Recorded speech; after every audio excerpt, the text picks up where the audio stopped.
नमस्कार, आप देख रहे हैं लाइव न्यूज नई सोच और मैं हूं आपके साथ शालिनी।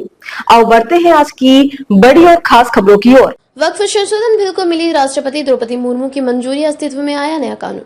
नई दिल्ली वक्फ संशोधन विधेयक 2025 कानून बन गया है। मैराथन बहस के बाद संसद के दोनों सदनों से पारित विधेयक को राष्ट्रपति द्रौपदी मुर्मू ने शनिवार देर रात मंजूरी दे दी। इसके साथ ही राष्ट्रपति मुर्मू ने मुसलमान वक्फ निरसन विधेयक 2025 को भी अपनी स्वीकृति दे दी।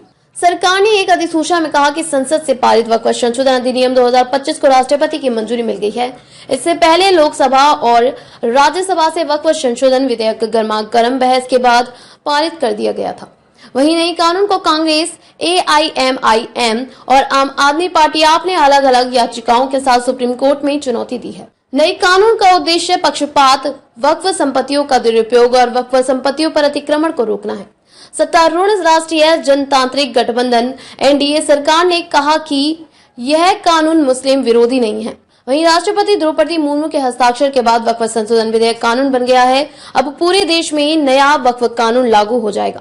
संयुक्त समिति की रिपोर्ट के बाद लोकसभा और राज्यसभा में वक्फ संशोधन विधेयक 2025 पारित किया गया। इस विधेयक का उद्देश्य वक्फ संपत्तियों के प्रबंधन में सुधार, वक्फ संपत्तियों के प्रबंधन से संबंधित हितधारकों के सशक्तिकरण, सर्वेक्षण, पंजीकरण और मामले के निपटान की प्रक्रिया में सुधार लाना है। इसके अलावा मुसलमान वक्फ अधिनियम 1923 को भी निरस्त कर दिया गया है। वक्फ बिल पर राज्यसभा में 13 तो लोकसभा में 12 घंटे चली बहस।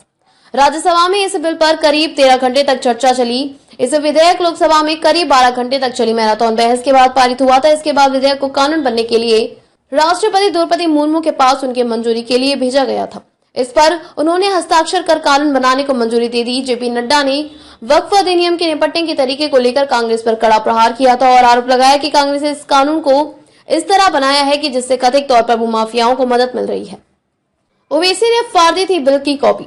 AIMIM अध्यक्ष असुद्दीन ओवैसी ने इसे मुसलमानों पर हमला बताते हुए लोकसभा में विधेयक की प्रति फाड़ दी थी। बिल का विरोध करने वालों को चेतावनी देते हुए गृह मंत्री अमित शाह ने लोकसभा में कहा था कि यह संसद द्वारा बनाया गया कानून है और इसे सभी को मानना पड़ेगा। यदि तुष्टीकरण के लिए कांग्रेस ने 2013 में वक्फ कानूनों की अति कठोर नहीं बनाया होता तो आज यह संशोधन लाने की जरूरत ही नहीं पड़ती। किरेन रिजिजू ने ये कही बात। अल्पसंख्यक मामलों के मंत्री किरेन रिजिजू ने कहा था कि वक्फ विधेयक में विपक्षी पार्टियां मुसलमानों को डरा रही हैं। उनका कहना था कि दुनिया में अल्पसंख्यकों के लिए भी भारत से ज्यादा सुरक्षित कोई देश नहीं है। ऐसे ही लेटेस्ट अपडेट पाने के लिए हमारे चैनल को लाइक, फॉलो, सब्सक्राइब करें और बेल आइकन दबाना ना भूलें। अगर आप हमें फेसबुक, ट्विटर या इंस्टा के माध्यम से देख रहे हैं तो हमें कमेंट करें। धन्यवाद।